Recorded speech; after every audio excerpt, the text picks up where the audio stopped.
70లలో ప్రారంభమయ్యి దాదాపు 2-3 దశాబ్దాల పాటు రాష్ట్రాన్ని వేధించిన ఫ్యాక్షనిజం, రౌడీయిజం ఈ 2 వ్యవహారాలలో 95లో అధికారంలోకి వచ్చినటువంటి చంద్రబాబు నాయుడు పూర్తి స్వేచ్ఛనిచ్చి మన పోలీస్ అధికారుల చేత చేయించినటువంటి ఘాటైనటువంటి యాక్షనే నడి రోడ్డు మీదన ముడ్డి మీద చితక్కొడుతూ ఆ రోజున ఉన్నటువంటి రౌడీ షీటర్లని, రౌడీలని కొట్టి తీసుకొచ్చి నడి రోడ్డు మీద తిప్పడం, ఆ అడ్డదిడ్డంగా ప్రవర్తించే వాళ్ళకి రోడ్ల మీదనే గుండ్లు కొట్టడం దగ్గర నుంచి పోలీస్ స్టేషన్ బయట సంఖ్యలతో కట్టేసేసి దారిన పోయే వాళ్ళందరి చేతన తలా ఒక కర్ర దెబ్బలు వేయించి తద్వారా అప్పటిదాకా ఏ ప్రజలైతే భయపడ్డారో ఆ ప్రజలే వాళ్ళని చూసి పోరా నువ్వు అన్నటువంటి పోరా పుస్కి అనేటటువంటి స్టేజీ తీసుకురావడం అన్నటువంటిది నాడు చేసినటువంటి చర్య సక్సెస్ అయింది.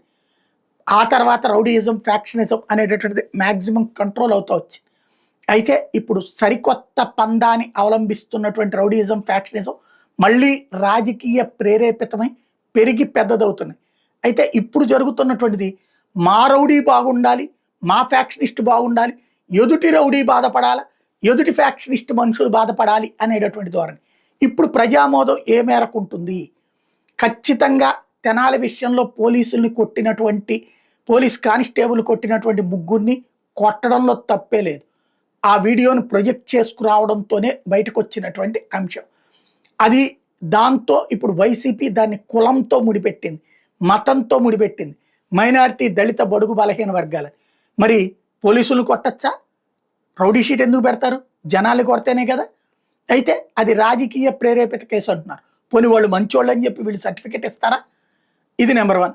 Number 2, at the same time మన పార్టీ రౌడీలను కూడా, అధికార పక్ష రౌడీలను కూడా అలా యాక్షన్ తీసుకుంటే అప్పుడు ప్రజలు తప్పుపట్టరు.